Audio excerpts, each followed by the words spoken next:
puppy named Adele. She was brought to us by her owners because they could not afford to provide the medical care that she needed. We were able to provide short-term care and keep her stable, but she had a heart condition that was going to require surgery and recovery.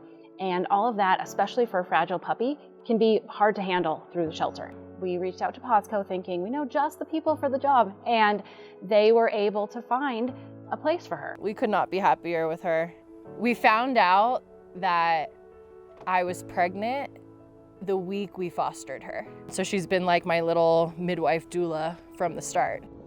Guys, this way. What do you think? For PawsCo and all of PawsCo's evangelists to support a surgery for this pup who clearly deserved a life and has so much personality to show for it, it's like truly such a gift. This is a pretty typical type of situation we'd ask PawsCo to help. It just shows that PawsCo is willing to really invest in these animals and to provide care in the long term and get her into a permanent home where she can have a loving family for the rest of her life. The mission with PawsCo is to pull those animals out, place them in foster homes so that their personalities can just thrive and get them out there for their forever homes. And in that process, every animal that PawsCo pulls from the shelter has to come through intake, which is what I do. So we give them all physical exams, we get them up to date on the core vaccines. For the dogs, we heartworm test them and give them heartworm preventative, and then we deworm everybody and microchip them before they're cleared for adoption. Okay, ready? Good girl. I know, baby. And we always tell them, we're sorry for giving you this microchip, but we will always know where you are, and we will always be here for you. Dax is a 6.5-year-old lab mix, and he has been with PawsCo for 567 days. So he came to us from a rural shelter in Kansas that has a high rate of euthanasia. And when he first came to us, he was pretty shut down. I don't think anybody ever petted him. Yeah. Gave him any attention, gave him any toys. Mm-hmm. Yeah, he didn't know what to do with toys. Yeah, he didn't know how to play with toys. And rescue is just so crucial for dogs like Dax. You know, Dax is the kind of dog that wouldn't thrive in a shelter. And just to see his transformation over this past, year and a half has been remarkable. He just wanted to be loved. Once he realized he was in a safe place, he just wanted to be loved more. It makes you happy knowing that you can help a dog. It makes me so happy when I see him happy. It just makes me very happy. Probably my top pick in 2021 is a chow named Philomena that was running stray for almost a month before she came to the shelter. She was in terrible, terrible condition when she first arrived to us and needed an emergency procedure to remove thousands of foxtails that were embedded in her skin. She was so painful and so fearful that she barely moved from her bed. She couldn't walk. She'd been chased and running stray for so long that she had no trust in people, and we were just really, really worried about her future. So because of that, we reached out to PawsCo because we knew they would go above and beyond to help a dog like her. I couldn't touch her for about 2.5 weeks. She was curious, but also just very afraid of the world. And after some time and lots of coaxing with treats, she slowly turned into a dog. And I've had her for about 2 months now, and her transformation has been really incredible. And she's got the cutest little underbite. She used to hate car rides, and now she gets very excited and jumps in the car, even when she's not invited. The beautiful thing about PawsCo and about foster is that you do get to watch your animals transform, and you do get to see from where they are from day one to who they are whenever they get adopted. It's usually a different dog or a different cat.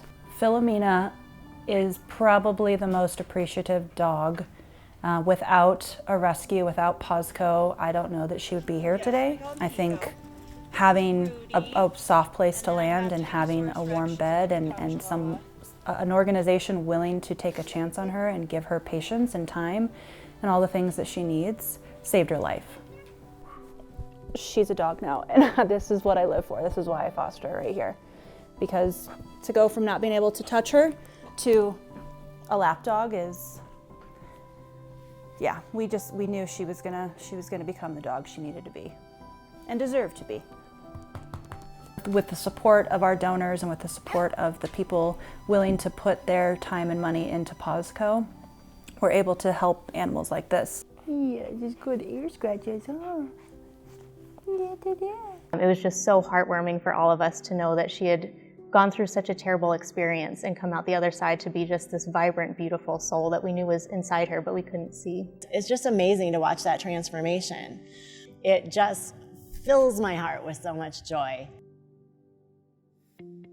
From what we know, what we were told, Ziggy was found in a barn and he was about 3 weeks old. The shelter knew they couldn't do it. They didn't have the manpower to do it.